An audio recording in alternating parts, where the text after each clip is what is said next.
જો 11મું ચેપ્ટર વિકિરણ અને દ્વૈત દ્રવ્યનો દ્વૈત સ્વભાવ ડ્યુઅલ નેચરનો ટોપિક છે. તો એમાં લગભગ આપણે શરૂઆત કરીએ ગુજકેટમાં. તો હું માનું ત્યાં સુધી આમાં બી બે ભાગમાં ડિવાઈડ થાય છે, બે કે ત્રણ ભાગમાં. એક હશે ફોટો ઇલેક્ટ્રિક ઇફેક્ટ, બીજી હશે ફોટોનની ડિટેલ, અને ત્રીજો આવે છે એ દ બોર્ગલી સિદ્ધાંત આવશે અને અનસર્ટનિટી પ્રિન્સિપલ. એટલે ટૂંકમાં ત્રણ ભાગ કહી શકીએ. એક આવશે જે ફોટો ઇલેક્ટ્રિક ઇફેક્ટ, પછી ફોટોન્સની ડિટેલ, અને ત્યારબાદ આવશે દ બોર્ગલી અને હાઇઝનબર્ગનો અનસર્ટનિટી પ્રિન્સિપલ. તો અહીંયા જો પહેલા આપણે ફોટો ઇલેક્ટ્રિક અસરની વાત કરીએ છીએ, તો ફોટો ઇલેક્ટ્રિક અસરમાં પહેલા સમજ રાખજો કેથોડ રે કોને કહેવાય છે. તો કેથોડ બીજું કઈ નથી પણ એક ઇલેક્ટ્રોન છે. તમે લોકો ધ્યાન આપજો, ઋણ વિદ્યુત ભારિત એક ઇલેક્ટ્રોન છે, એને જ આપણે કેથોડ રે કહેવામાં આવે છે. હવે કેથોડનો વેગ ને બધું કેટલું હોય છે, તો તમને ખ્યાલ આવશે કે ભાઈ ઇલેક્ટ્રોન છે એટલા માટે એનો વેગ પ્રકાશના વેગ કરતા 10મા ભાગ જેટલો ઓછો હોય છે, મતલબ ટૂંકમાં ઓછો જોવા મળે છે. અને એ તો સૂર્ય ગતિકરણ વિદ્યુત ક્ષેત્રથી અસર કરે. વિદ્યુત ક્ષેત્ર ચુંબકીય ક્ષેત્રથી વિચલન થાય. જેવું ઇલેક્ટ્રોન બિહેવિયર રાખે એવું જ આ રાખશે, બીજું કઈ નહીં હોય.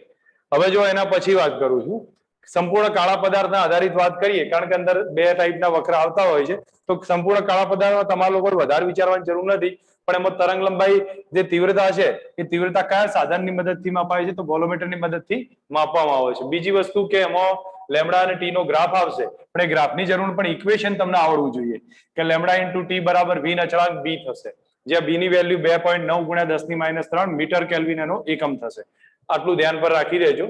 લગભગ આ વી અચળાંકના આધારે એકાદ બે નાનો મોટો ટોપિક આવત ખબર રહે આપણને. હવે નેક્સ્ટ એના પછી કાળા પદાર્થના આધારે વિકિરણને જે વક્રો સમજાવવાની જે પ્લાન્કે વિચારધારા રજૂ કરી એ આપણે સમજીએ છીએ. એમાં સૌથી પહેલી તો ડિટેલ પ્લાન્કની એ હતી કે ભાઈ દોલક જેટલી આવૃત્તિથી દોલન કરે એટલી જ આવૃત્તિના વિકિરણનું ઉત્સર્જન કરશે. સમજવા જેવો પોઈન્ટ છે અહીંયા કે અહીંયા કીધું છે કે ભાઈ વિકિરણનું ઉત્સર્જન કરતી કેવિટીની દિવાલો છે એ દોલકની બનેલી હશે. દોલક છે એ ટેમ્પરેચર અનુસાર દોલનો કરશે. હવે ટેમ્પરેચર અનુસાર યોગ્ય આવૃત્તિથી દોલન કરશે, જેટલી આવૃત્તિનું દોલન કરે એટલા જ વિકિરણનું ઉત્સર્જન કરશે. સેમ પ્લાન્કે સ્ટેટમેન્ટ યુઝ કર્યું છે. આમાં ટેમ્પરેચરના આધારે થતું હતું, અહીંયા નોર્મલ રીતે લીધું છે. તો એ કીધું છે કે દોલક જેટલી આવૃત્તિથી દોલન કરશે એટલી જ આવૃત્તિના વિકિરણનું ઉત્સર્જન કરશે. તો દેટ મીન્સ દોલકની ઉર્જા કેટલી થઈ જાય? NHF થશે. E બરાબર NHF, જે H ની વેલ્યુ આપણને ખબર છે, જે આગળના ટોપિકમાં જોયું હતું. એટલે મોટા ભાગે આ ડિટેલ એની હશે. હવે એના પછી સમજીએ, હવે એના પછી ક્વોન્ટમ ફોટોન્સ ની વાત કરીએ. તો ફોટોન છે એ ઉર્જાનો એક જથ્થો છે. બીજા શબ્દોમાં આપણે અત્યાર સુધી પ્રકાશને કે એને કણ સ્વરૂપે, તરંગ સ્વરૂપે ધારતા હતા. અહીંયા એને કણ સ્વરૂપે ધારવાનો છે. એટલા માટે ઉર્જાના એક જથ્થાને આપણે ફોટોન્સ કહેવાય છે. HF ને આપણે ફોટોન કહી દીધું છે. હવે આના ઉપરથી ઘણા બધા ફોટોન્સ ભેગા થતા હોય તો એને NHF વડે રજૂ કરીએ છીએ, અને ક્વોન્ટમ પણ કહેવાય છે. તો એની બહુ ડિફરન્સમાં જવાની જરૂર નથી, પણ HF આપણા માટે ઉર્જાનો એક જથ્થો છે જેને આપણે ફોટોન્સ કહીએ છીએ. હવે એના પછી મતલબ ઇલેક્ટ્રોનનું ઉત્સર્જન કઈ રીતે થાય? તો ત્રણ રીતે ઇલેક્ટ્રોનનું ઉત્સર્જન આપણે ધારીએ છીએ. એમાં ઉષ્માજનિત ઉત્સર્જન, ધેટ મીન્સ કે આપણે સમજો કોઈ આપણી પાસે ફિલામેન્ટ છે અને ફિલામેન્ટમાં ચોક્કસ રીતે ગરમ કરીએ તો ગરમ કરવાના સાથે જ એને પૂરતી એનર્જી મળી જશે ને એટલી એનર્જી આવે એટલે ઇલેક્ટ્રોનનું ઉત્સર્જન થશે, જેને ઉષ્માજનિત ઉત્સર્જન કહ્યું છે. બીજું આવશે ફિલ્ડ ઉત્સર્જન. વિદ્યુત ક્ષેત્ર યાદ રાખજો કેટલા ગણું પ્રબળ કરીએ છીએ? 10⁸ વોલ્ટ પર મીટર જેટલું પ્રબળ કરી નાખીએ, એટલું હાઈ વિદ્યુત ક્ષેત્ર કરી નાખીએ તરત જ ઇલેક્ટ્રોન બહાર ખેંચાઈ જશે, અને આ ફિલ્ડ ઉત્સર્જન કહેવાય. ફોટો ઇલેક્ટ્રિક ઉત્સર્જન. ફોટો ઇલેક્ટ્રિક આ ચેપ્ટરનો મેઇન ટોપિક છે કે જેની અંદર યોગ્ય સ્વચ્છ કરેલી એક સપાટી હોય અને એના ઉપર યોગ્ય પ્રકાશ આપાત કરો તો ચોક્કસ વર્ક ફંક્શન જેટલી એનર્જીનું શોષણ કરી દે અને પછી ઇલેક્ટ્રોનનું શું થઈ જશે? ઉત્સર્જન થશે. તો એ એક સમજવા જેવું કીધું છે કે જો સ્વચ્છ કરેલી સપાટી પર યોગ્ય વિકિરણ આપાત કરીએ, પણ કેવું હશે? ઊંચી આવૃત્તિ વાળું, તો એમાંથી અમુકનું શોષણ કરી અને ઇલેક્ટ્રોન ઉત્સર્જન થાય. ત્રણ મેથડ થઈ: ફિલ્ડ ઉત્સર્જન, ઉષ્માજનિત અને ફોટો ઇલેક્ટ્રિક. હવે નેક્સ્ટ એના પછી આગળ સમજીએ. તો હવેનો જે ટોપિક શરૂ થાય છે, મેઇન ત્રણ ભાગમાં જે ડિવાઈડ કરીએ છીએ એની અંદર જે ટોપિક જોઈએ તો વર્ક ફંક્શનના આધારિત રિલેટેડ આપણે જોવાનું છે. તો વર્ક ફંક્શનની પહેલી વાત કરું છું, તો એક જ મિનિટ. હવે વર્ક ફંક્શનની જે ડિટેલ છે એમાં સમજો. વર્ક ફંક્શન એટલે શું કહેવામાં આવશે? કે ધાતુની જે લઘુત્તમ ઉર્જા છે કે જ્યાંથી ઇલેક્ટ્રોન બહાર નીકળે છે એને આપણે વર્ક ફંક્શન કહીએ છીએ. અથવા અહીંયા સમજી લો કે યોગ્ય આવૃત્તિનો વિકિરણ અહીંયા આપાત કર્યો છે, યોગ્ય આવૃત્તિનો વિકિરણ આપાત કરીએ તો અહીંથી ઇલેક્ટ્રોન બહાર નીકળી જશે. અહીંથી જયારે ઇલેક્ટ્રોન બહાર નીકળે છે તો એ જે જેટલી પણ ઉર્જાનું શોષણ કર્યું છે એને બહાર નીકળવા માટે એને આપણે વર્ક ફંક્શન કહી દીધું. વર્ક ફંક્શનનું સૂત્ર તમને લોકોને યાદ હશે, ફાઈ બરાબર HF0 બરાબર HC લેમડા 0. હવે F0 શું કહેવામાં આવશે? થ્રેશોલ્ડ આવૃત્તિ કહીશું, અને લેમડા 0 થ્રેશોલ્ડ તરંગ લંબાઈ. ચલો અહીંયા તમને સીધા અર્થમાં કહીએ છીએ કે થ્રેશોલ્ડ તરંગ લંબાઈની વ્યાખ્યા અને થ્રેશોલ્ડ આવૃત્તિની વ્યાખ્યા બંને સમજવી જોઈએ. થ્રેશોલ્ડ તરંગ લંબાઈની વ્યાખ્યા કઈ છે? જે લઘુત્તમ આવૃત્તિ કે જ્યાંથી ફોટો ઇલેક્ટ્રોનનું ઉત્સર્જન થાય એ થ્રેશોલ્ડ તરંગ આવૃત્તિ થઈ ગઈ. અને જે મહત્તમ આવૃત્તિ, યાદ રાખજો, જે મહત્તમ આવૃત્તિ કે જ્યારે ફોટો ઇલેક્ટ્રોનનું ઉત્સર્જન થાય છે એને આપણે થ્રેશોલ્ડ તરંગ લંબાઈ. મિનિમમ માટે આવૃત્તિ કહીશું મેક્સિમમ તરંગ લંબાઈ હશે, કે એનાથી વધવી ના જોઈએ. આવૃત્તિ મિનિમમ હશે અને તરંગ લંબાઈ મેક્સિમમ જોવા મળશે. હવે અહીંયા મેં તમને બે વ્યાખ્યાઓ આપી છે. થ્રેશોલ્ડ તરંગ લંબાઈની કીધી છે જે લઘુત્તમ આવૃત્તિ જે ફોટો ઇલેક્ટ્રોનનું ઉત્સર્જન કરે છે એ થ્રેશોલ્ડ તરંગ લંબાઈ. કોનું કયા વિભાગમાં પડે છે એ બી સમજવા જરૂરી છે. અહીંયા કીધું મોટા ભાગની ધાતુઓ છે એના મૂલ્યો કયા વિભાગમાં પડતા હશે? અલ્ટ્રાવાયોલેટ વિભાગમાં પડે છે. મોટા ભાગની ધાતુઓ છે એના અલ્ટ્રાવાયોલેટ વિભાગમાં પડશે, જેમ કે ઝિંક, કેડમિયમ, મેગ્નેશિયમ વગેરે આપ્યા છે. અને અમુક આલ્કલી ધાતુઓ છે કે જેના આપણે દ્રશ્ય વિભાગમાં પડે છે. યાદ રાખજો, આલ્કલી ધાતુઓના દ્રશ્ય વિભાગમાં પડશે. લિથિયમ, સોડિયમ, પોટેશિયમ, રૂબિડિયમ એ બધા આવશે. તો એના એક એક્ઝામ્પલ છે, યાદ રહેવા જોઈએ કઈ કઈ ધાતુના કયા વિભાગમાં પડશે. મોટા ભાગની ધાતુઓ છે એ અલ્ટ્રાવાયોલેટ વિભાગમાં, ઝિંક, કેડમિયમ, મેગ્નેશિયમ, અને અમુક ધાતુઓ છે કે જે આલ્કલી ધાતુઓ છે જેના આપણે દ્રશ્ય વિભાગમાં પડે છે. લિથિયમ, સોડિયમ, પોટેશિયમ આવશે. ઓકે, હવે ફોટો ઇલેક્ટ્રિક અસરની આપણે પરફેક્ટ ટેક્સ્ટબુક બેઝ જ વાત કરવાની છે, જેથી કરીને એની બહારનો કોઈ વધારે ટોપિકમાં આપણે વધારે ડિટેલમાં સમજવાની જરૂર નથી. ફોટો ઇલેક્ટ્રિક અસરમાં હર્ટ્ઝના અવલોકનથી લઈ અને આગળ વાત ચાલુ કરીશું. તો એમાં અહીંયા સમજો, ફોટો ઇલેક્ટ્રિક અસરનો બેઝ ટોપિકમાં તમે લોકો સમજી લો. બેઝિકમાં એટલું આવશે કે અહીંથી જો કોઈ HF જેટલી ઉર્જાવાળો ફોટોન આપાત થાય, HF જેટલી ઉર્જાવાળો ફોટોન આપાત થશે, તો અહીંયા વર્ક ફંક્શન જેટલી એનર્જી લઈ લેશે. વર્ક ફંક્શન જેટલી એનર્જી એ શોષણ કરી દેશે અને બાકીની એનર્જીથી ઇલેક્ટ્રોન છે એ ગતિ ઉર્જા કરતો હશે, મતલબ કે બહાર નીકળતો હશે. હવે આપણું એનું બેલેન્સ કરતી વખતે મેં તમને થોડી હિન્ટ આપી હતી, તમને લોકોને યાદ બી હશે કે અહીંથી ધારો કે 10 ઇલેક્ટ્રોન વોલ્ટ ઉર્જા આવતી હોય તો બે આ લઈ લેતો હોય તો અહીંયા કેટલી ગતિ ઉર્જા સાથે ઇલેક્ટ્રોન બહાર નીકળે? 8 જેટલી આવશે. બરોબર, 10 છે, બે આ લઈ લે છે તો 8 જેટલી આવશે, જેનું રિલેશન આપણે ઓલરેડી ડિસ્કસ કરીને બતાવ્યું હતું. ભાઈ HF is equal to K plus phi આવશે. અને એના પરથી K બરાબર શું લખતા હતા? જે રિલેશન HF માઇનસ ફાઈ લખતા હતા. અને K ની કિંમત પછી જે બી લખતા હતા આગળ રિલેશન આવશે. આપણે હાલ અત્યારે એની ડિસ્કસ નહીં લેતો, એ ઓલરેડી આપણે ઇક્વેશનની ચર્ચા કરીશું. હું ફક્ત બેઝિક આઈડિયા તમને કીધો છે. હવે અહીંયા એક મહત્વનો પોઈન્ટ છે કે આ જે કેથોડ છે સામે એનોડ રાખ્યો છે, એનોડને ધને રાખી શકીએ, ઋણે રાખી શકીએ છીએ. જો ધન પર રાખીશું તો બધા ઇલેક્ટ્રોનને શું કરશે? એટ્રેક્ટ કરવા લાગશે. હવે એક વસ્તુ સમજો, જેવો આનો ધન વોલ્ટેજ વધારતો જવું તો ઇલેક્ટ્રોન અહીંયા આવવાની સંખ્યા કેવી થતી જાય? વધતી જશે. તમે લોકો ટેક્સ્ટબુકમાં ભણ્યા હશો. અને જો એ સંખ્યા વધતી જાય, એક વખત મેક્સિમમ બની જશે, ધેટ મીન્સ બધા ઇલેક્ટ્રોન અહીંયા આવી ગયા, પછી પ્રવાહ નહીં વધે. અને એને આપણે કયો પ્રવાહ કહેવામાં આવશે? સેચ્યુરેશન પ્રવાહ કહીશું. તો એ મેક્સિમમ સેચ્યુરેશન પ્રવાહની વાત થઈએ. નેક્સ્ટ પછી હવે જો આને નેગેટિવ ચાર્જ ઉપર રાખીએ તો આને ઇલેક્ટ્રોનને નેગેટિવ, આને નેગેટિવ, તો આવવાની સંખ્યા ઘટશે. ઘટતી એક વાર 0 થઈ જશે. તો જે વખત 0 થાય છે એને આપણે સ્ટોપિંગ પોટેન્શિયલ કહી દીધું છે. ઠીક છે, એ આપણા માટે સ્ટોપિંગ પોટેન્શિયલ આવશે. તો મેક્સિમમ થાય, ધન રાખીને જો મેક્સિમમ બનશે સેચ્યુરેશન કન્ડિશન, સેચ્યુરેશન પ્રવાહ બનશે. અને જો સ્ટોપ કરીને ઋણ રાખીએ છીએ અને જો સ્ટોપ થાય છે તો એ દરમિયાન જે વોલ્ટેજ મળ્યો એને સ્ટોપિંગ વોલ્ટેજ છે. આટલી વસ્તુ તમારા માઇન્ડમાં હોવી જોઈએ. હવે હું માનું ત્યાં સુધી આ થિયરિટિકલ ડિટેલમાં વધારે નહીં પડો ચાલશે, કારણ કે હવે તમારે કઈ એટલું છે નહીં. છતાંય ના સમજ્યા હોય તો એકવાર રિવિઝન લઈ લેજો. બાકી એનાથી વધારે કે મેં સમજાવ્યું એની બહારનું નથી. અહીંયા જે બી આવે છે એના આધારે આપણે 4-5 પોઈન્ટ સમજવાના હતા. 4-5 પોઈન્ટમાં કયો આવશે પહેલો સમજી લો. એક તો વર્ક ફંક્શન, જે ઓલરેડી ડિસ્કસ આગળ કર્યું છે. અને બીજો આવતો તો એના પછી કે આ એનોડને ધન પર રાખીએ તો શું થશે? તો ધન પર રાખીએ મેં તમને ઓલરેડી કહ્યું છે કે પ્રવાહ વધતો જશે ને એક વખત સેચ્યુરેટ કન્ડિશન આવી જશે, બધો પ્રવાહ મેક્સિમમ થઈ જશે, સેચ્યુરેશન પ્રવાહ થશે. હવે ઋણ રાખીએ અને વોલ્ટેજ ઘટાડતા જઈએ, પ્રવાહ એક વખત 0 થઈ જશે અને એ વખતે જે વોલ્ટેજ મળે એને સ્ટોપિંગ પોટેન્શિયલ કહેવાય. બસ આટલું ધ્યાન રાખો. હવે એના યુઝ આવશે, એની પ્રેક્ટિકલ એપ્લિકેશન છે એ સમજવાની છે. તો અહીંયા જો સ્ટોપિંગ પોટેન્શિયલ ની વાત આવશે, ઘણી બધી ડિટેલ છે, પણ અહીંયા આપણે મેઇન કમ્પેરિઝન ઉપર જતા જઈએ. તો પહેલી કમ્પેરિઝન કોની આવી છે? ફોટો ઇલેક્ટ્રિક તીવ્રતા, સોરી, પ્રકાશની તીવ્રતા અને ફોટો ઇલેક્ટ્રિક પ્રવાહ. એટલે I અને જે ઇન્ટેન્સિટી કહેવાય અને પ્રવાહ, એનું રિલેશન છે. હવે તમે લોકો એક વસ્તુ સમજો જેમ એક યાદ રાખજો, જો તીવ્રતા વધારવામાં આવશે, જેટલી તીવ્રતા વધશે તો ઇલેક્ટ્રોનની સંખ્યા વધી જશે, બહાર નીકળતા ઇલેક્ટ્રોનની સંખ્યા વધશે, ઇલેક્ટ્રોનની ઉર્જા નહીં વધે. તો જેટલા આપણે તીવ્રતા વધારીશું એટલા ઇલેક્ટ્રોનની સંખ્યા વધતી જશે, અને સંખ્યા વધી દેટ મીન્સ પ્રવાહ વધી ગયો. તો અહીંયા જેમ તીવ્રતા વધારવામાં આવશે એમ પ્રવાહમાં વધારો થશે. તો અહીંયા આઈ વર્સિસ તીવ્રતાનો જે ગ્રાફ છે એ સુરેખ આવશે. બીજી એક વસ્તુ કે તીવ્રતા બદલી દેવામાં આવે તો પ્રવાહ પણ બદલાઈ જશે, સેચ્યુરેશન પ્રવાહ ચેન્જ થઈ જશે. તો જેટલી તીવ્રતા બદલીશું એમ સેચ્યુરેશન પ્રવાહ બી ચેન્જ થશે, તીવ્રતા વધારવામાં આવશે તો એ પ્રમાણે પ્રવાહમાં પણ વધારો થશે. તો આ બધી કન્ડિશન આપણી પાસે એક આર્ય રિલેશન આપ્યું છે, આઈ અને તીવ્રતા એ બેનો રિલેશન આવ્યું તો એ સુરેખ છે. ઠીક છે, આ એક પહેલો ટોપિક થયો. સેકન્ડ ગ્રાફ જોઈએ છે. સેકન્ડમાં શું બતાવ્યું છે, જો આપણે આની અંદર વાત કરી છે તો આમાં અલગ અલગ તીવ્રતાઓ રાખી. મેં તમને ઓલરેડી આગળ ડિસ્કસ કર્યું કે જેમ પ્રવાહ વધે છે, આ તીવ્રતા વધશે, પ્રવાહ વધવા લાગે સેચ્યુરેશન. તો સેમ કન્ડિશન અહીંયા છે, તીવ્રતા બદલાશે. અહીં જોઈ શકો તમે તીવ્રતા જેમ જેમ બદલાતી જાય છે એમ પ્રવાહ પણ શું થતો જશે, મેક્સિમમ પ્રવાહ, સેચ્યુરેશન પ્રવાહ ચેન્જ થતો જાય છે. પણ આપણે પહેલા જ ડિસ્કસ કર્યું કે તીવ્રતાનું ઉર્જા સાથે, સ્ટોપિંગ પોટેન્શિયલ સાથે કોઈ રિલેશન નથી. તો તીવ્રતા ભલે બદલી પણ જો આવૃત્તિ એક જ રાખી હોય તો સ્ટોપિંગ પોટેન્શિયલ બદલાતું નથી. તો અહીંયા સમજી શકો છો, જેમ જેમ તીવ્રતા ચેન્જ કરી સેચ્યુરેશન પ્રવાહ બદલાતા ગયા, પણ તીવ્રતા ચેન્જ કરી પણ આવૃત્તિ ના બદલે તો સ્ટોપિંગ પોટેન્શિયલ નહીં બદલાયું.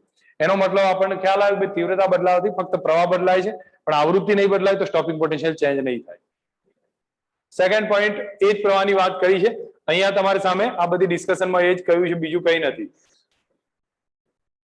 તમને પહેલા સેચ્યુરેશન પ્રવાહ વિશે વાત કરી છે કે જેમ તીવ્રતા બદલવામાં આવશે એમ સેચ્યુરેશન પ્રવાહ કેવો થતો જશે, વધતું જશે. અહીંયા સમજી લો કે પહેલા તો એની વ્યાખ્યા આપીને સાથે ડિટેલ બતાવી છે, એમાં બહુ ચર્ચા કરવાની એટલી જરૂર નથી, મેં સમજાવ્યું એટલું ધ્યાન રાખજો.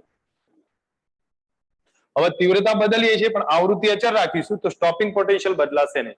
એનો મતલબ એક સીધો સાદો અર્થ થશે એનો કે ઉર્જાનો સીધો આધાર કોના ઉપર છે, સ્ટોપિંગ પોટેન્શિયલ. સ્ટોપિંગ પોટેન્શિયલ નો સીધો આધાર કોના ઉપર છે, આવૃત્તિ ઉપર. આટલું ધ્યાન રાખજો. તો અને સંખ્યાનો એટલે કે પ્રવાહનો સીધો આધાર થયો સંખ્યા ઉપર, અને સંખ્યાનો આધાર છે તીવ્રતા ઉપર. આટલું ધ્યાન રાખી દેવાનું છે, જે હું છેલ્લે સ્ટેપમાં લખું છું અથવા તમને આગળ સમજાવ્યું છે યાદ પણ રખાવડાવું. આ ગ્રાફની સમજ આવી જવી જોઈએ. હવે અહીંયા તમને કહ્યું છે કે max is equal two EV0. એનો મતલબ શું થયો કે સ્ટોપિંગ પોટેન્શિયલ જો V0 હોય તો એની ટોટલ ઉર્જા Q ઇન્ટુ V મુજબ EV0 થાય. હવે એ સ્ટોપિંગ પોટેન્શિયલ નો મતલબ એટલો થશે કે ઇલેક્ટ્રોન આવતો અટકી જાય છે તો એ મેક્સિમમ એનર્જી છે, મહત્તમ ઉર્જા વાળો. તો એટલા માટે Kmax બરાબર EV0 સ્ટેપ લખી શકીએ છીએ. બાકીની સ્ટેપ મેં તમને ઓલરેડી ડિસ્કસ કરેલું છે, એના એ જ વસ્તુ બતાવી છે. એટલે એમાં તમે લોકો રીડિંગ કરવું હોય તો કરી શકો છો, ના કરવું હોય તો પણ મેં સમજાવ્યું એટલું ધ્યાન રાખશો, એનાથી બહારનું કંઈ નહીં. હવે આ સ્ટેપ આપ્યું છે. અહીંયા જુઓ, તીવ્રતા એના એ જ રાખી, તીવ્રતા નહીં બદલી. તો તીવ્રતા ના બદલી, પ્રવાહ ના બદલાયો, સંતૃપ્ત પ્રવાહ ચેન્જ ના થયો. પણ જો કે આવૃત્તિ બદલતા ગયા, તો આવૃત્તિ બદલતા ગયા સ્ટોપિંગ પોટેન્શિયલ બદલાતો ગયો. એ સમજ આવે છે? જેવી તીવ્રતા કોન્સ્ટન્ટ રાખી, સંતૃપ્ત પ્રવાહ નહીં બદલાય, કારણ કે તીવ્રતાનો આધાર સંખ્યા ઉપર, સંખ્યાના આધારે પ્રવાહ નક્કી થશે, તો એ ચેન્જ નહીં થયું. પણ આવૃત્તિ બદલ્યા, સ્ટોપિંગ પોટેન્શિયલ બદલાતું જશે. જેમ જેમ આવૃત્તિ વધશે એમ સ્ટોપિંગ પોટેન્શિયલ વધતું જશે, કારણ કે આવૃત્તિ ઉર્જા છે અને ઉર્જા વધવાનું એમ સ્ટોપિંગ પોટેન્શિયલ વધતું જવાનું છે. તો આ એક રિલેશન આપણને સમજાવી દીધું છે. હવે નેક્સ્ટ આ બંને સમજ આવી જાય એટલે આના આધારિત ગ્રાફમાં આપણે જે મેઇન પોઈન્ટ્સ છે એ ડિસ્કસ કરવાના. તો મેઇન પોઈન્ટ્સ કયા કયા છે? મેઇન પોઈન્ટ્સ આ રહ્યા છે જેમાં આપણે સમજીએ કે આપાત પ્રકાશની જે મહત્તમ ઉર્જા છે, અથવા મહત્તમ ઉર્જા ગણો અથવા પછી સ્ટોપિંગ પોટેન્શિયલ ગણો, એ બધું કોના ઉપર ડિપેન્ડ છે? આવૃત્તિ ઉપર ડિપેન્ડ છે, એ તીવ્રતા પર નહીં. યાદ રાખી લેજો આ પોઈન્ટ. અને બીજું કન્ડિશન બતાવી કે જો ફોટો ઇલેક્ટ્રોનની સંખ્યા વધશે તો તીવ્રતા વધશે. એ વખતે આવૃત્તિનું કોઈ રિલેશન નહીં હોય. અને આ કેટલા સમયમાં ઉત્સર્જન થાય છે? તો યાદ રાખવા જેવું છે. ટેક્સ્ટબુકમાં આઈ થિંક 10⁻8 જેવું કદાચ આપ્યું છે. જે આપ્યું હોય એ યાદ રાખી લેજો. 10⁻8 કે 10⁻9 સેકન્ડમાં ઉત્સર્જન થાય, તત્કાલીન પ્રોસેસ છે. ઠીક છે, આટલું ધ્યાન રાખો આની અંદર. હવે નેક્સ્ટ એના પછી અહીંયા આપણે સમજીએ કે Kmax બરાબર હાફ mv² max બરાબર EV0 ના ઉપરથી આપણે આગળની ગણતરીઓ કરવાના આવશે. આ ફોટો ઇલેક્ટ્રિક અસરનો ટોપિક આવ્યો. હવે અહીંયા ફોટો ઇલેક્ટ્રિક વિચારધારાને આઈન્સ્ટાઈન સાથે રિલેશન આપ્યું છે. તો આગળ પ્લાન્કે એવું સ્ટેટમેન્ટ આપ્યું હતું કે ઉત્સર્જન ફોટોન સ્વરૂપે થાય છે, મતલબ કે ઉર્જાનું, અને પછી વહન છે એ તરંગ સ્વરૂપે થાય છે. પણ આઈન્સ્ટાઈને એનાથી થોડુંક આગળ વિચાર્યું, ઉત્સર્જન વહન બંને ફોટોન સ્વરૂપે થાય છે. ઉત્સર્જન વહન શોષણ બધું જે બી હોય બધું ફોટોન સ્વરૂપે જ થાય છે. એટલા માટે આપણને આમાં વધારે બીજું આવશે નહીં, આપણે સીધું એ જ યાદ રાખવાનું છે. હવે નેક્સ્ટ એના પછી આવ્યું છે કે મેં તમને ઓલરેડી સમજાવ્યું હતું ગતિ ઉર્જા બરાબર hf - phi. આ રિલેશન કેટલી રીતે લખવું એ તમારા ઉપર ડિપેન્ડ છે. હું માનું ત્યાં સુધી આપણે એને પ્રોપર રીતે અહીંયા સમજીએ. તો આપણું પહેલું રિલેશન છે કે k max is equal to hf - phi. આ બેઝિક રિલેશન છે. આ જૂલ બેઝ રિલેશન છે. આમાં કોઈ બીજું છે નહીં. હું જૂલ નું હશે ત્યાં જે લખી દઈશ, તમે લોકો સમજો. ઉર્જા બધી જૂલમાં હશે. હવે અહીંયા k max is equal to ev0 બરાબર hf - phi બરાબર hf - hf0 બી કહી શકીએ. અધરવાઇઝ પછી લખવું હોય તો શું લખાય? hc by lambda minus hc by lambda 0. આ બધા શેમાં આવી ગયા છે ઇક્વેશન ભાઈ?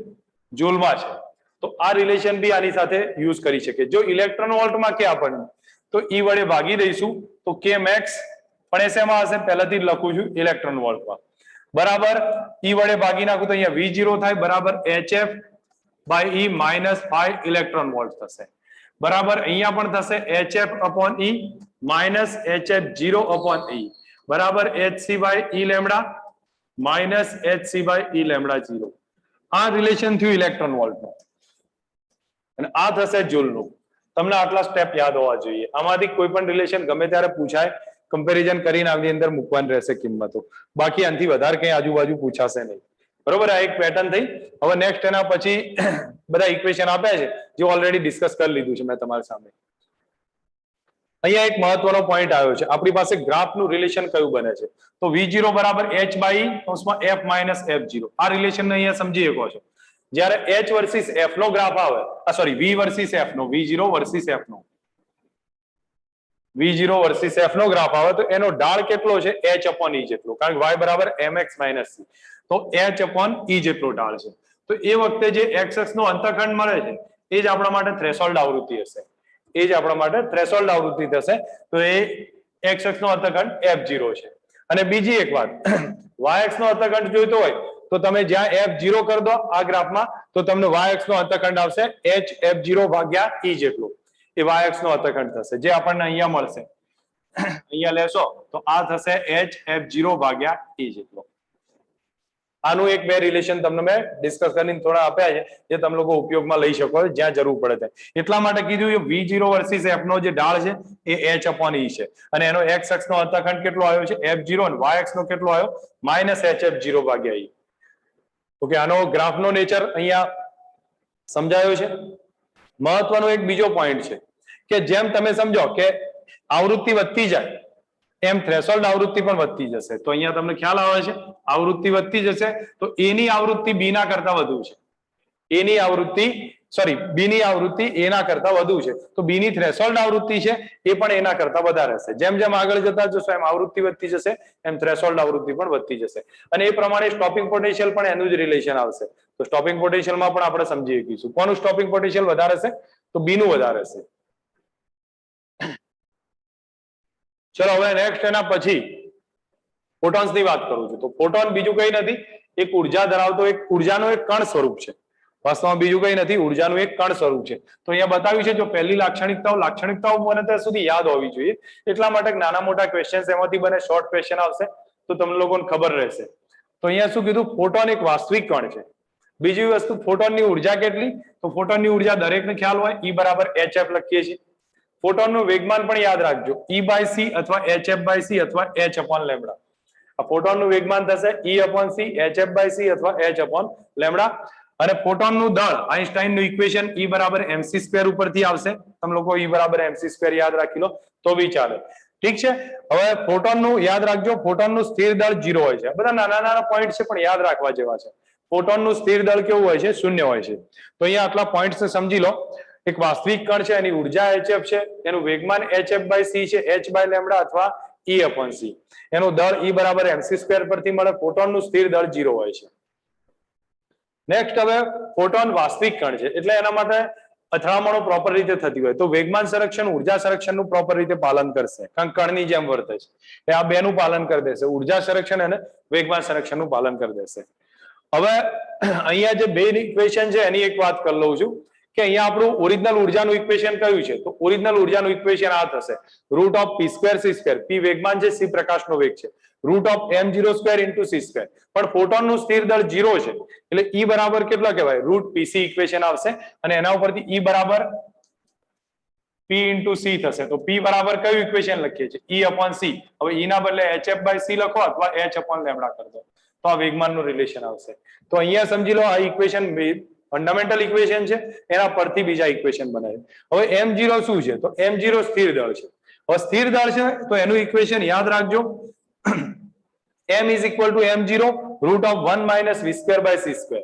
અને પછી ફોટોનનું સ્થિર દળ કેટલું છે એ સાબિત કર્યું છે. એમાં વધારે નહીં જાવ તમે લોકો, કોઈ વાંધો નહીં, યાદ રાખી લેજો ફોટોનનું સ્થિર દળ 0 હશે, કારણ પ્રકાશનો વેગ બે સરખા કરી લીધા એટલે આપણને 0 મળી જશે. હવે એના પછી અહીંયા જે આ ટોપિક છે ને એમાં હું તમને લોકોને એક સિમ્પલ હિન્ટ કહું છું ભાઈ, કે આ જે બધી કન્ડિશન તમને તીવ્રતાના ને બધી રિલેશન આપ્યા છે બેટર છે એના કરતા આપણને જે મેં તમને સમજાવ્યું હતું એ જ યાદ રાખશો, એમાં વધારે બેટર રહેશે. તમે લોકો મને ઇક્વેશન કહી દેશો રિવાઇઝ કરતી વખતે. બોલો, ઉર્જાની વાત કરું તો ઉર્જા E બરાબર કયું સૂત્ર? NHF આવશે.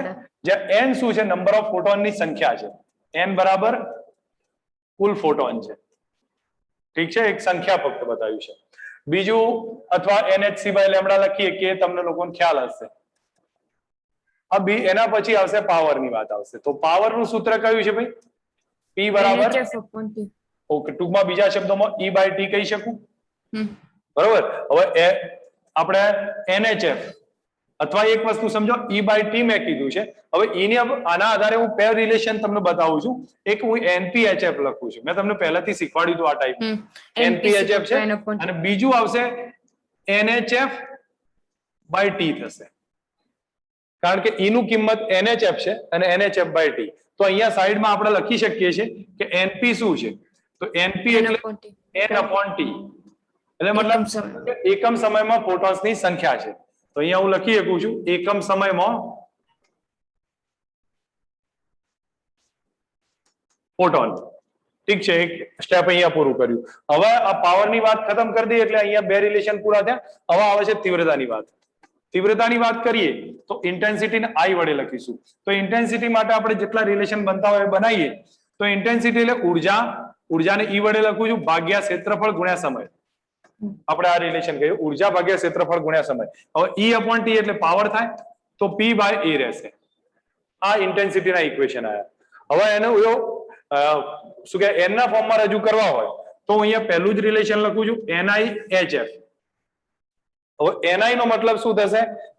જે હું નીચે લખી દઉં છું, NI એટલે એકમ સમય એકમ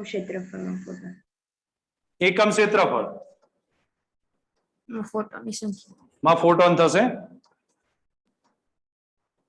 સમજો. હવે NI નું મેં આ રિલેશન લખ્યું. હવે P ના બદલે લખવું હોય તો NPHF બી લખી શકું છું. તો NPHF અહીંયા સ્મોલ p કરું છું, NPHF ભાગ્યા એરિયા A રહેશે, કારણ કે ડિવાઇડેડ બાય A તો રહેશે. અને જો હું E ના ફોર્મમાં લખવા જાઉં તો E ના બદલે NHF આવશે ભાગ્યા A into T થશે. તો NI ના કેટલા રિલેશન આયા? NI બરાબર જોવા જઈએ તો એક તો NP upon A થાય અથવા N upon AT થશે. આ રિલેશન તમે લોકો માઇન્ડમાં રાખજો. તમને લાગે આપણે ટેક્સ્ટબુકના જે ક્વેશ્ચન્સ ગણતા હતા એ ટાઈપની પેટર્ન આઈડિયા આવશે. એટલે બને ત્યાં સુધી સમજી લેજો. અને એક તમને વર્ક કહું છું ભાઈ, ટેક્સ્ટબુકના આના જે સામાન્ય ક્વેશ્ચન છે, એક્ઝામ્પલ છે, એકવાર નજર હેઠળ નાખી દેજો. કારણ કે મેં એ ટાઈપના ક્વેશ્ચન લીધા નથી, પણ તમને જે હોમવર્ક આપું છું એનું ટ્રાય કરી લેજો. લગભગ એની આસપાસમાં તમને આઈડિયા આવશે. આ બધામાં વધારે જવાની જરૂર નથી. હવે આવે છે ધ બોર્ગલી સિદ્ધાંત, થર્ડ પાર્ટ જેને કહીએ છીએ. તો ધ બોર્ગલી સિદ્ધાંતમાં સમજો અને હાઇઝનબર્ગનો અનસર્ટનિટી પ્રિન્સિપલ. નોર્મલ કેસમાં એવું હતું કે પ્રકાશ છે એના બે સ્વરૂપ છે, એક કણ છે અને એક તરંગ છે. મને કોઈ કહેશે ભાઈ પ્રકાશનું તરંગ સ્વરૂપ છે અને કઈ ઘટનાઓ વડે સમજાવી શકાય છે? વિવર્તન, વ્યતિકરણ અને ધ્રુવીભવન. અને કણ સ્વરૂપ છે ફોટોઇલેક્ટ્રિક અસર, ક્રોમ્પટન અસર, એ બધી ઘટનાઓ વડે સમજાવી શકાય છે. ઠીક છે. હવે અહીંયા તમને કીધું છે કે ભાઈ જેમ વિકિરણના બે સ્વભાવ છે, સોરી તરંગ અને કણ સ્વભાવ, તો સેમ કન્ડિશનમાં દ્રવ્યના પણ બે સ્વભાવ છે, તરંગ અને કણ સ્વભાવ. તો દ્રવ્યનો કણ સ્વભાવ તો આપણે ભણતા હતા ટેક્સ્ટબુકમાં, પણ તરંગ સ્વભાવ વિશે એટલો અંદાજ નહોતો. તો દ્રવ્યના તરંગ સ્વભાવ માટે ધ બોર્ગલીએ સિદ્ધાંત યુઝ કર્યો અને એમાં એને તરંગ લંબાઈ શોધી આપી છે કે કોઈ પણ દ્રવ્ય કણ હોય તો એની તરંગ લંબાઈ બનશે તો એ કેટલી હશે લેમડા બરાબર h/p જેટલી લેમડા બરાબર h/p p ના બદલે mv લખ્યું છે આટલું એક કોઈ પણ કણ માટે હશે હવે તમે લોકો માઇન્ડમાં સેટ રાખજો કે ફોટોન્સના રિલેશન અલગ હશે અને કણના રિલેશન અલગ હશે ફોટોનના રિલેશનમાં E બરાબર hf આવે વેગમાન p બરાબર E/c આવશે એના પછી દળ આવશે તો E બરાબર mc² આવશે અહીંયા તમે જોવા જશો તો આના માટેના રિલેશન અલગ હશે કોઈ પણ કણને તમે તરંગ સ્વરૂપે ધારો તો એની તરંગ લંબાઈ લેમડા બરાબર h/p હશે હવે એની ઉર્જા સાથે રિલેશન કયું છે એ બધું આપણે ચેક કરવાનું છે તો એની ઉર્જા સાથેનું રિલેશન છે એ સમજીએ તો હું માનું ત્યાં સુધી તમને હું ડેપ્થમાં ડિટેલ સાબિતી નહીં લઈ જાઉં તો કયા કયા ઇક્વેશન પણ એના સીધા ઇક્વેશન લખાઈ દઉં છું જો આપણે લેમડાના એક તો ઇક્વેશન h/p છે બીજું અહીંયા તમે લોકો લખી શકો છો ગતિ ઉર્જાના કેટલા ઇક્વેશન તો k બરાબર p²/2m p²/2m બીજું થાય હાફ mv² qv પછી q * v અને 3/2 kbt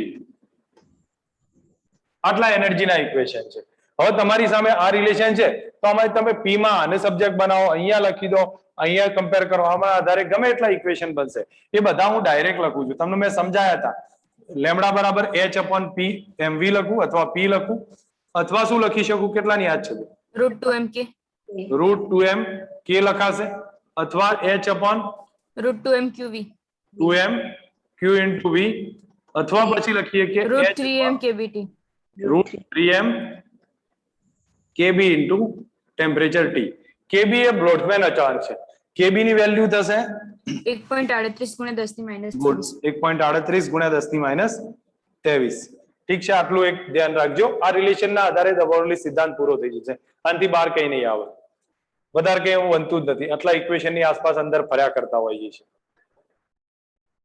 એ જ બતાવ્યું છે એમાં વધારે જોવાની જરૂર નથી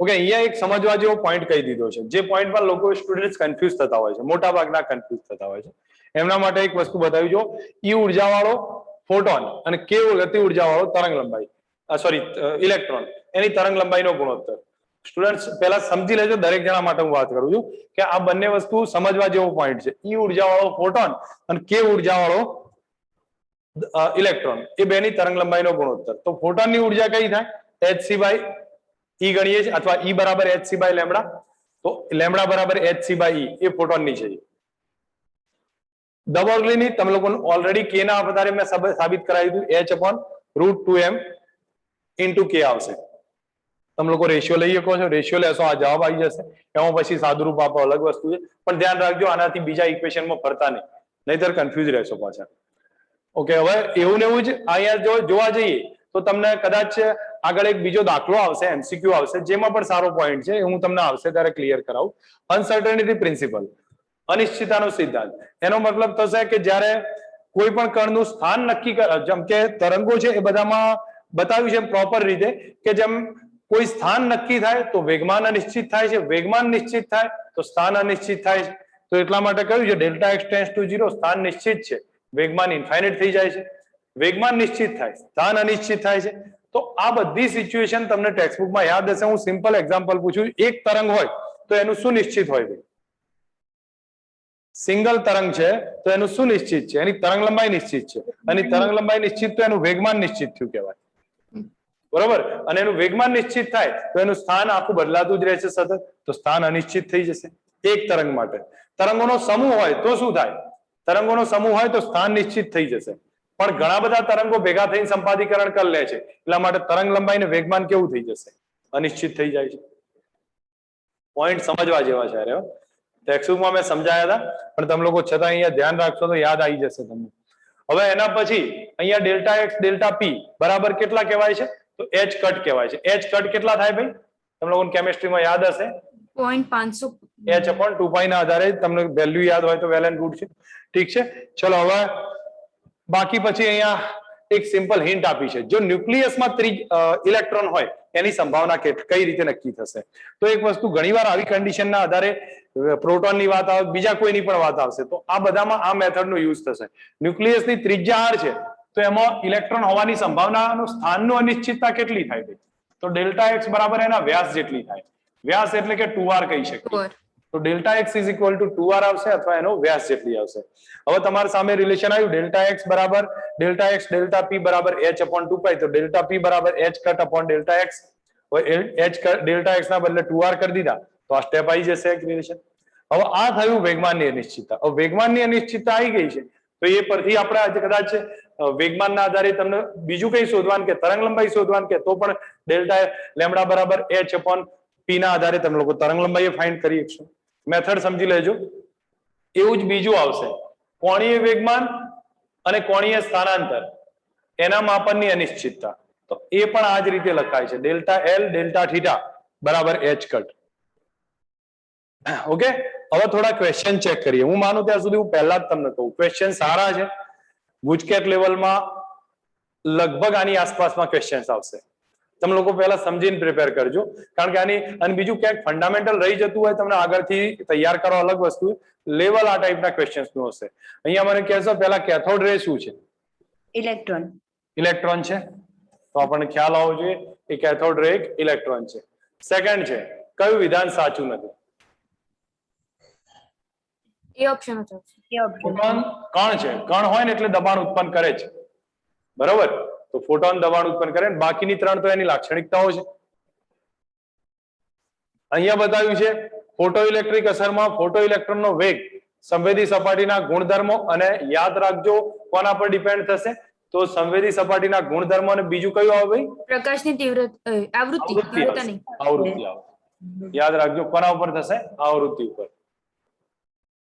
ઠીક છે. ફોટો ઇલેક્ટ્રિક અસર દર્શાવે છે કે પ્રકાશ કયા સ્વરૂપે છે? કણ સ્વરૂપે છે. ઠીક છે. ચલો હવે અહીંયા તમે લોકો સમજી શકો છો. આ ક્વેશ્ચન નું વાત કરતો હતો હું માનું ત્યાં સુધી સારો ક્વેશ્ચન છે. અહીંયા કહ્યું છે કે આ વેગ આપ્યો છે આટલા વેગથી ગતિ કરતો એક કણની દબોરલી તરંગ લંબાઈ ફોટોનના જેટલી થાય છે. તો કણ અને ફોટોનની ગતિ ઉર્જાનો ગુણોત્તર કેટલો? જો અહીંયા સમજી લો રિલેશન ને સમજશો તો ગતિ નોર્મલ જે ઇલેક્ટ્રોનની વાત આવશે તો ઇલેક્ટ્રોનની ગતિ ઉર્જાનું સૂત્ર હું હાફ પીવી લખું છું. હાફ પીવી લખું છું અને ફોટોનનું જે છે એ જે એક જ મિનિટ હાફ પીવી થશે ને જે ફોટોનની ઉર્જાનું ઇક્વેશન છે એ આપણે લખી દઈએ h સિવાય લેમ્ડા લખ્યું છે. ઠીક છે. આટલું લખ્યું મેં h અપોન લેમ્ડા એટલે p કીધું છે તો p ઇન્ટુ c આવશે. હવે આ બેનો જ્યારે રેશિયો લઈ લઉં કે ઇલેક્ટ્રોન ડિવાઇડેડ બાય ફોટોનની ઉર્જા v upon એ આપણને કેટલા આવશે? બેનાથી p p કેન્સલ થશે v અપોન 2c આવે. v અપોન 2c આ રિલેશન બી યાદ રાખો તો બી તમને આગળ જતા કોઈ ના કોઈ દાખલામાં કંઈક ઉપયોગી થાય તો સમજ આવી જશે. તો તમે v ની કિંમત લખી દો. c પ્રકાશનો વેગ છે બેનો રેશિયો માંગ્યો છે આવી જશે. જાઓ સમજ આવી છે? હા સર. યાદ રાખજો આ પોઈન્ટ ને સમજી લેજો. ઠીક છે. હવે નેક્સ્ટ એના પછી કીધું છે કે ઓકે અહીંયા તમને સીધું જ પૂછ્યું છે કે ભાઈ ફોટોનની ઉર્જા hf છે વેગમાન p છે તરંગ લંબાઈ લેમ્ડા છે તો પ્રકાશની તરંગની ઝડપ કેટલી હોય ભાઈ? B option e by p. p બરાબર કયું ઇક્વેશન? e by c હતું ને તો c બરાબર કયું equation? e by p. e upon p થશે. ઠીક છે. હવે અહીંયા તમને કીધું છે કે ફોટો ઇલેક્ટ્રિક ઘટના માટે જોઈએ તો a ની તરંગ લંબાઈ લેમ્ડા a છે b ની તરંગ લંબાઈ બી પ્લેટ પર લેમ્ડા બી આપાત થાય છે. એ ઉપર લેમ્ડા એ બી ઉપર લેમ્ડા બી આપાત થાય. Lambda is equal to 2 lambda B છે. મહત્તમ ગતિ ઉર્જા કે એન કે બી નો સંબંધ અહીંયા સમજો. થોડુંક ધ્યાન આપજો જે લોકો ના ખ્યાલ હોય પહેલા તો સમજી લો કે લેમ્ડા એ માટે છે તો આ સ્ટેપમાં હું યુઝ કરું તો કે એ ઇઝ ઇક્વલ ટુ કયું સ્ટેપ આવે? h c by lambda a minus work function common હશે. વર્ક ફંક્શન એ અને બી પ્લેટ સરખી છે ને એક સમાન ધાતુની છે તો વર્ક ફંક્શન કોમન રહેશે. પછી બીજા માટે લખું છું તો કે બી બરાબર h c by lambda b minus કેટલા છે? 5 છે. હવે હું અહીંયા એક કામ કરું છું લેમ્ડા એ ના બદલે 2 લેમ્ડા બી કહી શકીએ તો આપણું રિલેશન અહીંયા જ લખી દઉં છું કે a is equal to h c by 2 lambda a minus 5 થશે. હવે મારે 2 લેમ્ડા બી આવશે 2 લેમ્ડા બી એના અને 5 આવશે. હવે મારે આવું સ્ટેપ લાવવું હોય આના માટે તો 2 વડે મલ્ટીપ્લાય કરી દઉં બંને બાજુ તો અહીંયા માટે થશે kb બાય 2 બરાબર hc by 2 lambda b minus 5 by 2. તો હવે તમે લોકો આને આધારથી સમજી શકો છો કે અહીંયા hc/2 લેમ્બડા બી, અહીંયા hc/2 લેમ્બડા બી, અહીંયા 5 બાદ કર્યું છે અને અહીંયા 5/2 બાદ કર્યું છે. તો લો હવે જો તમે જોઈને કહી શકો કે કોણ મોટું હશે. kb/2 મોટા. એ મોટો હશે, kb/2 મોટો હશે. kb/2 kb/2 મોટો છે કારણ કે એમાંથી 5/2 બાદ થાય ને અહીંયાથી 5 બાદ થાય. ધેટ મીન્સ હું સીધું રિલેશન કહી શકું છું kb/2 એ ka કરતા મોટો છે. સ્ટેપ સમજજો, આ બધામાં ધ્યાન રાખવું પડશે તમને. નેક્સ્ટ હવે બતાવ્યું છે પૂર્વથી પશ્ચિમ દિશામાં ગતિ કરતા કેથોડ રે માટે વિદ્યુત ક્ષેત્રમાં દાખલ થાય. કેથોડ એટલે ઇલેક્ટ્રોન, અને ઇલેક્ટ્રોન ક્ષેત્રની વિરુદ્ધ દિશામાં જાય. તો અહીંયા તમે લોકો સમજી શકો ક્ષેત્ર જાય છે ઉત્તરથી દક્ષિણ, ઇલેક્ટ્રોન વિરુદ્ધ દિશામાં જશે, ઉત્તર તરફ જાય. એટલે કેથોડ રે છે પણ આપણે કન્ફ્યુઝ નહીં થવાનું એમાં. હવે ચલો અલ્ટ્રાવાયોલેટ થી ઉત્સર્જન ના થતું હોય તો એનાથી વધારે આવૃત્તિ જોઈએ, એક્સ-રે જોઈશે. તો એક્સરે આવશે. અલ્ટ્રાવાયોલેટ થી ના થતું હોય તો એનાથી વધારે થશે. ચલો લાલ થી ના થતું હોય તો કયો આવે? એના પછીની જાંબલી. આવૃત્તિ જાંબલી કે બધા આવશે, બરોબર ને? બેની વચ્ચેના બી કહી શકીએ આપણે. હવે કયું છે? 1 ઇલેક્ટ્રોન વોલ્ટ અને 2.5 ઇલેક્ટ્રોન વોલ્ટ ધરાવતા ફોટોન્સને વારાફરતી આપાત કરવામાં આવે છે. વર્ક ફંક્શન 0.5 છે. તો ઇલેક્ટ્રોનની મહત્તમ ઝડપનો ગુણોત્તર કેટલો? જો અહીંયા સમજો, આ જ્યારે સ્ટેપ છે તો હું માનું ત્યાં સુધી તમે લોકો સીધું લખશો તો k max અથવા ઝડપ છે ને એટલે હાફ mv સ્ક્વેર 1:2 થશે. Is equal two hf minus 5 થશે. આ સ્ટેપમાં હું લખું છું તો હાફ mv1 સ્ક્વેર બરાબર hf થશે 1 minus work function 0.5. That means 0.5 answer આવી ગયો. અને બીજા માટે લખું છું હાફ mv સ્ક્વેર 2 બરાબર hf છે એનું સોરી hf ઉર્જા છે 2.5 ઓછા વર્ક ફંક્શન 0.5 રહેશે, એટલા માટે આપણો આન્સર 2 થશે. તો હવે જ્યારે તમે લોકો રેશિયો લેશો v1 square by v2 square is equal to 0.5 એટલે 1/2 થશે ને આ નીચે આવશે એટલે 1/4 થશે. અને v1 બાય v2 લો તો એ 1/2 થાય, 1/2 થશે. આન્સર 1:2 થશે. ધ્યાનથી આ મેથડ સમજજો અને યુઝ કરજો. મેથડ કોમન રહેશે, રકમમાં ચેન્જ આવશે ક્યાંક નાની મોટી. ચલો અહીંયા પૂછ્યું છે f1 f2 આવૃત્તિ વાળો છે, v1 v2 વેગ છે, તો એનું રિલેશન કયું સાચું થાય? તમે બેનો ડિફરન્સ લેવાનો. હું ફક્ત સૂત્ર લખું છું half m v1 square is equal two hf minus 5, hf1 minus 5. બીજા માટે લખું હાફ m v2 સ્ક્વેર બરાબર hf2 માઇનસ 5. બેનો ગુણો ડિફરન્સ લઈ લો અથવા ડિફરન્સ લેશો તો બી જવાબ આવી જશે. તો અહીંયા હાફ m કોમન કાર્ડ નાખું છું, કૌંસમાં રહેશે v1 square minus v2 square બરાબર h. જો અહીંયા 5 કેન્સલ થઈ જશે, h કોમન નીકળે f1 માઇનસ f2. બોલો રિલેશન કોઈ બનશે? એ ઓપ્શન ઠીક છે ને? હા સર. હવે પ્રોટોનના આલ્ફા કણ સમાન પોટેન્શિયલ માંથી પસાર કરવામાં આવે. જો ધ્યાન રાખજો પ્રોટોન આલ્ફા કણ બંને કણ છે, પાર્ટિકલ છે. પાર્ટિકલ એટલે દબાવની તરંગ લંબાઈ આવશે. કીધું હોય કે ના કીધું હોય આપણે સમજી લેવાનું છે. હવે એના માટે શું સરખું છે એ જુઓ, સમાન પોટેન્શિયલ વોલ્ટેજ સરખો છે બરાબર. હવે પ્રવેગિત થયા પછી દબાવની તરંગ લંબાઈનો ગુણોત્તર, તો લેમ્બડા બરાબર વોલ્ટેજ વાળું equation h/√2mqv √2m q * v. હવે તમે લોકો જો h અચળ છે, વોલ્ટેજ અચળ, 2 અચળ, તો lambda proportional two 1/√m * q. હવે કોની વાત કરી છે તો તમને લોકોનું ફક્ત લખું છું પ્રોટોન અને આલ્ફા પાર્ટિકલ. પ્રોટોન માટે વિદ્યુતભાર E, આલ્ફા માટે 2e. દળની વાત કરું તો વિદ્યુતભાર દળ થશે 2m સોરી m થશે અને આનું 4m. તમે લોકો ડેટા મૂકો, તમને ખ્યાલ આવવો જોઈએ બેનો ગુણોત્તર કેટલો થશે. ડી ઓપ્શન 2√2 બાકીનાઓનો ખ્યાલ આવવો જોઈએ ભાઈ કયો ઓપ્શન થશે. રિલેશન મેં તમારા સામે મૂક્યું છે, આ સ્ટેપ છે, બંનેના વેલ્યુ આપ્યા છે, મૂકી દેજો જવાબ આવી જશે. બોલો ગતિમાન ફોટોનનું દળ કેટલું? hf/c². hf/c² લાક્ષણિકતા થઈ ઠીક છે. બોલો 10 કિલો ઇલેક્ટ્રોન વોલ્ટ એટલે એનર્જી થઈ તો 1 મિનિટ સમજી લેજો. પહેલા એનર્જીને કન્વર્ટ કરજો તો E બરાબર કેટલા છે? E ધારું k ધારું, k બરાબર કેટલા છે? 10 × 10⁻³ ઇલેક્ટ્રોન વોલ્ટ એટલે 1.6 10⁻⁹ આ થઈ એનર્જી જૂલમાં આવી. બસ પછી હવે તમે લોકો યુઝ કરી શકો. લેમ્બડાનું કયું સૂત્ર વાપરો? h/√2mk. h/√2m * k. સ્ટેપ લખજો, એમાં રિલેશન આવી જશે. 0.12. ઠીક છે. ઓકે, હવે નેક્સ્ટ પછી બતાવ્યું છે ઇલેક્ટ્રોનનું વેગમાન 5200 એંગસ્ટ્રોમ તરંગ લંબાઈને અનુરૂપ ફોટોનના વેગમાન જેટલું થાય છે. તો ઇલેક્ટ્રોનનો વેગ કેટલો? ઇલેક્ટ્રોનનો વેગ કેટલો? અહીંયા શું કરીએ કે વેગમાન બેનું સરખું છે, વેગમાન બંનેનું સમાન આવે છે. હવે તરંગ લંબાઈ ઇલેક્ટ્રોનની આટલી આપી છે તો અહીંયા સમજી લો લેમ્ડા બરાબર 5200 એંગસ્ટ્રોમ છે. તો કયું સૂત્ર વાપરવું? લેમ્ડા બરાબર lambda is equal to mv. h upon lambda is equal to p થયા. હવે આમાં તમે લોકો મને કહીએ કે શું કરીએ કે સર માસ અને એમવી મૂકી તો ઇલેક્ટ્રોનનું P is લેવાનું equal ને, to તો સીધું જ યુઝ કરી લો. લેમ્ડા બરાબર h upon p, p ના બદલે એમવી એમવી. mv, અને તમે લોકો v મળી જશે. v બરાબર કેટલા આવી જશે? જે રિલેશન આવ માસ કોનું લેજો? ઇલેક્ટ્રોન. માસ ઇલેક્ટ્રોન. સમજ આવી જાય? હા સર.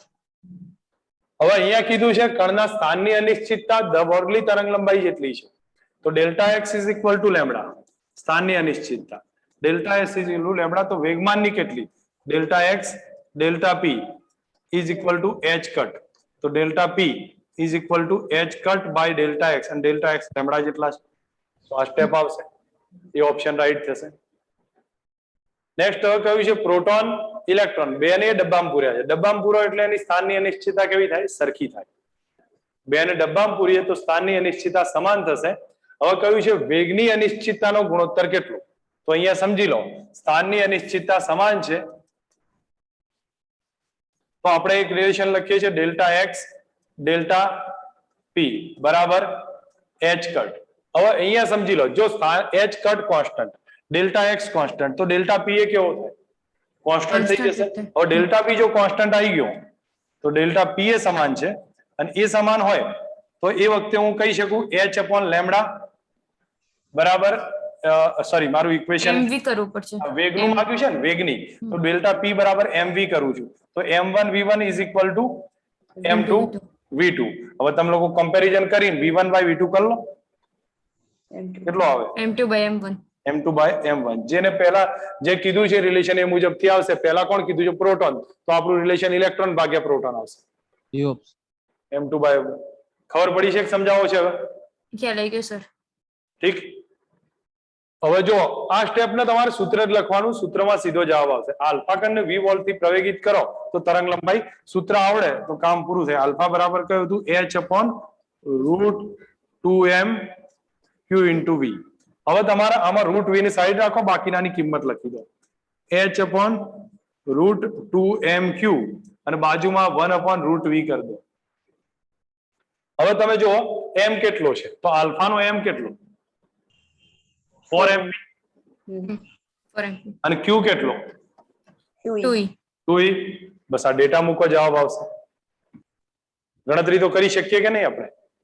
લેમ્ડા બરાબર h upon m ની કિંમત 4mp. mp નું તો ખબર હશે ને, પ્રોટોન નું દળ, અથવા આપ્યું છે જો આલ્ફા નું દળ બી આપી દીધું છે, આ એ લખવાની જરૂર નથી. અને વિદ્યુત ભાર બી આપ્યો છે, મૂકી દેજો, જવાબ આવી જશે. બોલો પ્રોટોન અને આલ્ફાની તરંગ લંબાઈ સરખી છે. જો તરંગ લંબાઈ સરખી હોય પ્રોટોનની અને આલ્ફા કણની, વેગમાન સમાન હશે. વેગમાન સમાન, કારણ કે લેમ્ડા બરાબર h upon p થાય. h upon p. તો આ પ્રોટોન નું આલ્ફા નું h કોમન છે તો બંને કેવા થઈ ગયા? સરખા. તો વેગમાન કેવું રહેશે? સમાન આવશે. ઇલેક્ટ્રોનની દબોગલી તરંગ લંબાઈ 10 થી -10 થી ઘટી, અને એટલે એનો મતલબ શું થયો? જો સમજો તરંગ લંબાઈ અડધી થઈ કે નહીં? તરંગ લંબાઈ અડધી થઈ તો ઉર્જા કેટલા ગણી થાય? તો ઉર્જા લેમ્ડા બરાબર h upon અથવા સીધું લખશો તો હું ચલો આના આધારે જ સમજાવું. 2m into k. Lambda proportional to 1 upon root k થાય. તો આના તમે લોકો લખી દો તો lambda square proportional to 1 upon k, તો k proportional to 1 upon lambda square. ઠીક છે, આ રિલેશન આવ્યું. હવે તમે જોઈ શકો છો કે જ્યારે લેમ્ડા છે એ લેમ્ડા બાય 2 થઈ એટલે અડધી થઈ. અડધી થાય તો k કેટલા ગણો થાય? 4 ગણો. 4 ગણો થશે. મેથડ સમજ આવે છે? જે લોકોને કન્ફ્યુઝ હોય થોડું સમજી લો. આ સૂત્ર છે lambda proportional to 1 upon root k થયું. હવે સ્ક્વેર કર્યો, k ને સબ્જેક્ટ બનાવી દીધો. હવે જો તરંગ લંબાઈ અડધી કરું તો 4 ઉપર જતા રહેશે, 4 ગણી થઈ જશે. અહીંયા બતાવ્યું છે પ્રોટોન આલ્ફા કણની તરંગ લંબાઈ સરખી છે, બેની તરંગ લંબાઈ સમાન છે, એમના વેગનો ગુણોત્તર કેટલો? તો સેમ કોન્સેપ્ટ યુઝ કરી શકશો. હવે આવડશે ને? હા ઠીક છે. સર. અહીંયા બતાવ્યું છે, સમજવા જેવો એક પોઈન્ટ આવ્યો છે કે સ્થિર દળ m0 છે, પ્રકાશની ઝડપ જેટલી ઝડપથી ગતિ થાય છે, v બરાબર c છે. દ બોર્ડની તરંગ લંબાઈ કેટલી? ઇન્ફાઇનાઇટ થઈ જશે h/mv. h/mv છે. હવે હું અહીંયા તમને બતાવું છું એ પ્રમાણે છે, કદાચ તમે લોકો પ્રોપર રીતે સમજશો તો ખ્યાલ આવશે. જ્યારે સ્થિર દળને ઇન્ફાઇનાઇટ થશે કે 0 થશે એમાં ભૂલ ના કરતા. હું તમને સર દળ 0 થશે તો ઇન્ફાઇનાઇટ નહીં થાય? હું તમને એ જ બતાવું છું, ભૂલ ના કરતા. આમાં સમજજો, આ પોઈન્ટ ધ્યાન રાખજો. v બરાબર c છે તો m નું રિલેશન કયું? m0 1 √1 - v² અને v બરાબર c છે તો કેટલા થાય બોલો? m0 √1 - v/c, તો v/v² એટલે 0 થાય. સોરી 1/0 થાય. અને 1/0 તો માસ ઇન્ફાઇનાઇટ થયું. અને તમને લોકોને એક કોન્સેપ્ટ ની ખબર હશે ને ભાઈ, સાયન્સમાં એક સિમ્પલ વે થી સમજાવવામાં આવે છે કે જેમ જેમ આપણે પ્રકાશના વેગની ઝડપે પહોંચતા જઈએ આપણું માસ વધતું જાય છે. તો ધેટ મીન્સ માસ ઇન્ફાઇનાઇટ થયું કે નહીં? અહીંયા સ્થિર દળની વાત કરી છે, સ્થિર દળ 0 છે. પહેલા તો કોન્સેપ્ટ ક્લિયર રાખો, બોલો ના કરતા. સ્થિર દળ 0 છે, સ્થિર દળ 0 થયું તો આ સ્ટેપમાં મૂક્યું માસ ઇન્ફાઇનાઇટ થયું. માસ ઇન્ફાઇનાઇટ થયો, હવે કિંમત મૂકી શકો છો. તો લેમ્ડા બરાબર h/ઇન્ફાઇનાઇટ થયો અને ઇન્ફાઇનાઇટ એટલે 0 થાય. જવાબ કેટલો આવશે? 0 માં આવશે. ભૂલ ના કરતા, કોન્સેપ્ટ નોટ કરવો તો કરી રાખજો. અહીંયા શું બતાવ્યું છે? ધાતુની એક સપાટી પર ફોટોઇલેક્ટ્રિક સેલ પર 40 સેન્ટીમીટરે છે, સૂર્યનું પ્રતિબિંબ I જેટલા પ્રવાહી મળે છે. હવે જો બીજા અડધી કેન્દ્ર લંબાઈ પણ વ્યાસ સરખો હોય ને ભાઈ, એટલે એની ઇન્ટેન્સિટી સમાન જ રહેશે, કારણ કે જેટલી પ્રકાશ દાખલ થવાનો હતો એટલા જ વ્યાસમાં થશે. તો વ્યાસ સરખો હોય, તીવ્રતા નહીં બદલાય, પ્રવાહ નહીં બદલાય, પ્રવાહ એનું આવી જ રહેશે. પણ જો વ્યાસ અડધો કરી દે તો તીવ્રતા અડધી થઈ જાય. તીવ્રતા અડધી થશે. ચલો હવે કયું છે? ક્વોન્ટમ યંત્રશાસ્ત્રમાં શું બતાવે છે?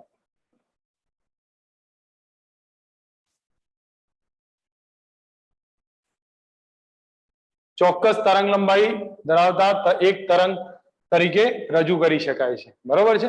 એને ક્વોન્ટમ કણ શું છે? કણ ઘણા બધા તરંગ લંબાઈઓનું એક ચોક્કસ તરંગ લંબાઈ વડે રજૂ કરી શકાય એવું સેન્ટેન્સ છે. તો સ્ટેટમેન્ટ ધ્યાન રાખી દેજો. નીચેનામાંથી કોનું પરિમાણિક સૂત્ર પ્લાન્ક અચળાંક જેટલું છે? કોણીય વેગમાન. ઠીક છે. હવે ગુજકેટમાં પીવાયક્યુ છે, થોડા સ્પીડમાં રિવિઝન લઈ લઈશું, તમને યાદ આવી જશે કઈ ટાઈપના પૂછાય છે, એનું રિવિઝન થઈ જશે. જો પહેલા વર્ક ફંક્શન 4 છે, તો ફોટો કોના વડે મેળવી શકાય? ફોટો ઇલેક્ટ્રિક ઉત્સર્જન. તો એક વસ્તુ સમજો કે phi ની મૂલ્ય શોધી કાઢો. phi બરાબર hc/e લેમ્ડા. હવે hc/e કેટલા છે? 12.42 -10⁻⁷. અને નીચે આવશે લેમ્ડા. સોરી, મારી ભૂલ થઈ છે. લેમ્ડા ઉપર લઈ લો સર, એનર્જી લેમ્ડા શોધવાનો છે. લેમ્ડા બરાબર hc/e * phi આવશે. તો અહીંયા હું લખી દઉં છું 12.42 × 10⁻⁷. ભાગ્યા 4. અથવા તમે બીજું એક કામ કરી શકશો. ચલો યાદ રાખ્યું છે તો હું તમને ડિસ્ટર્બ નહીં કરતો. બાકી આને સીધું જ 12/420 કરી અને ગુણ એંગસ્ટ્રોમમાં લઈ લેવાનું. ખબર પડી કે નહીં મારે કહેવાનું? હા સર. એ ઈઝી રહેતો હોય તો તમને એ યાદ આવે તો જો 12/420 એંગસ્ટ્રોમ ભાગ્યા લેમ્ડા સોરી phi આવશે. phi ની કિંમત છે 4. તો તમે લોકો લઈ લો તો 300 જે આવતો હોય તમે લોકો ભાગાકારમાં જોજો તો લેમ્ડા આવે છે.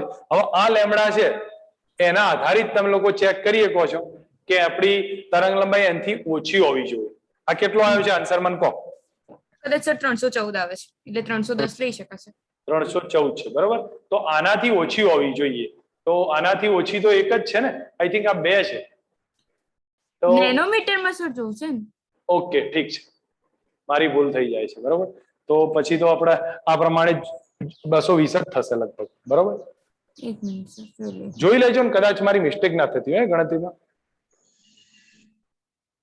બાકી મેથડ આ છે. હવે તમે લોકો જો એ હું તમને એક ફરી બતાવી દઉં છું, કોઈ વાંધો નહીં, તમે લોકો ગણી લેજો. હું આઈડિયા તમને સર અંદર મોટામાં મોટી તરંગ લંબાઈ કીધી છે એટલે 310 લેવી પડશે.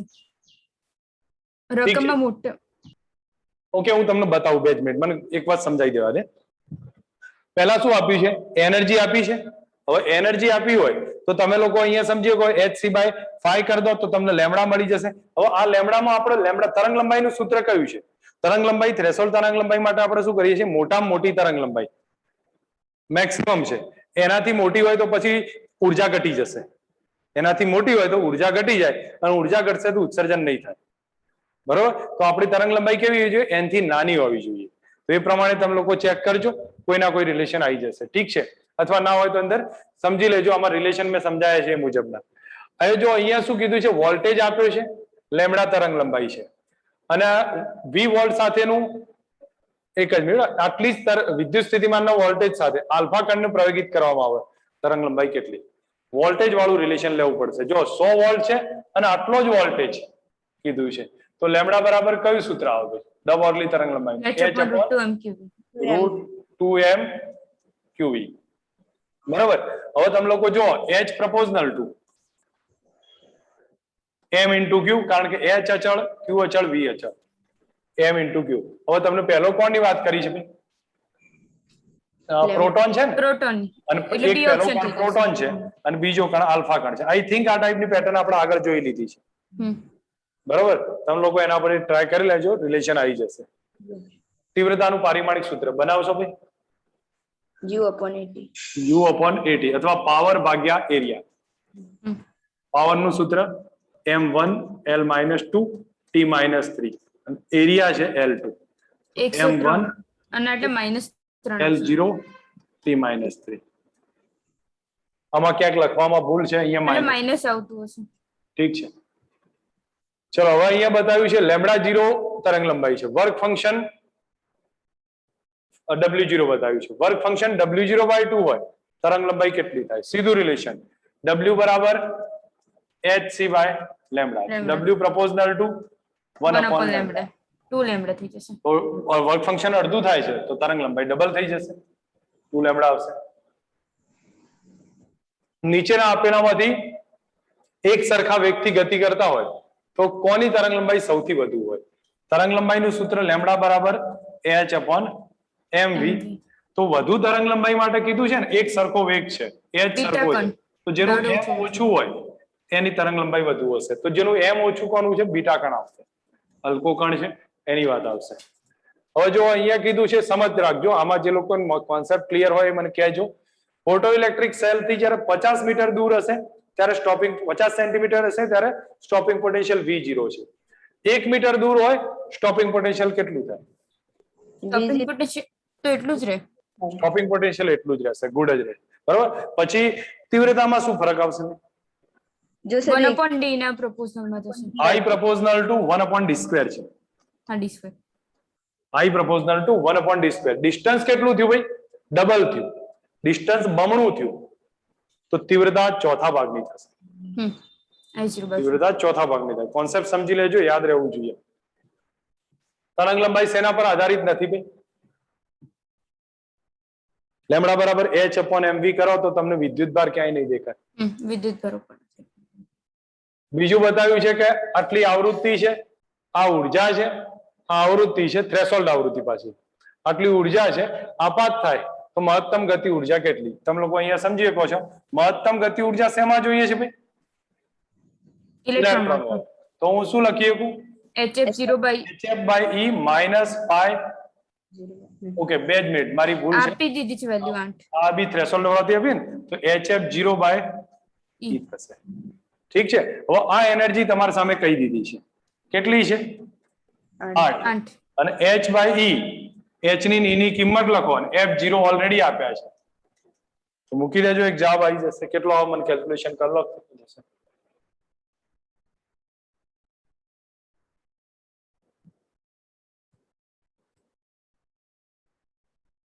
થોડું સમજી લો તો ખબર પડી જશે.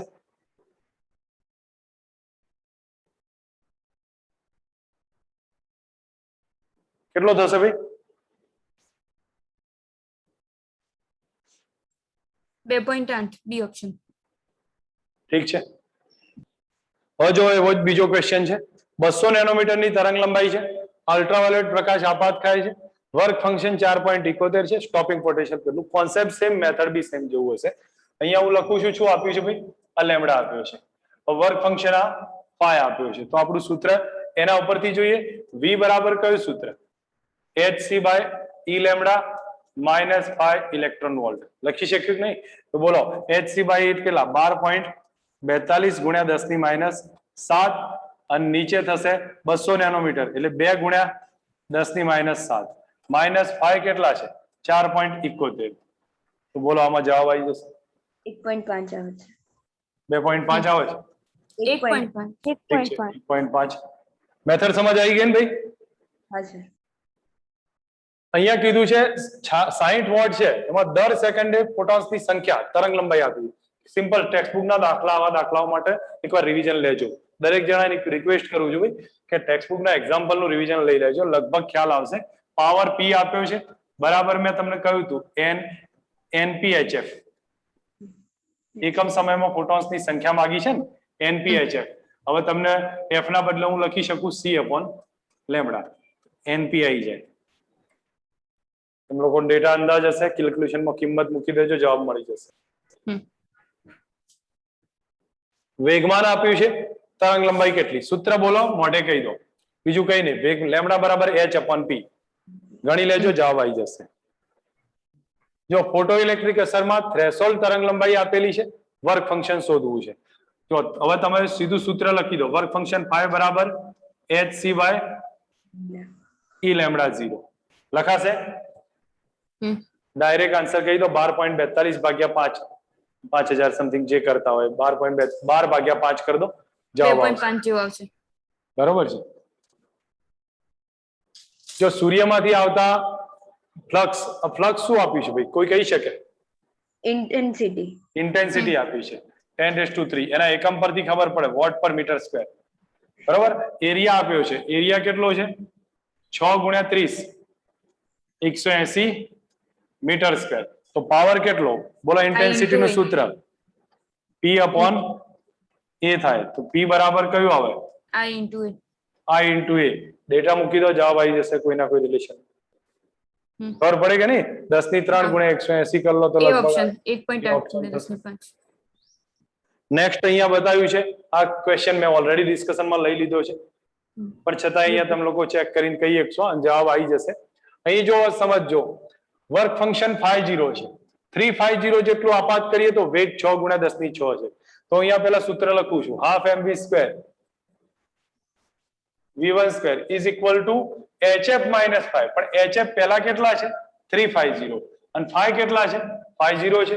તો હું અહીંયા લખું છું 350 - 50 એટલે કેટલા આયા 250. ઠીક છે.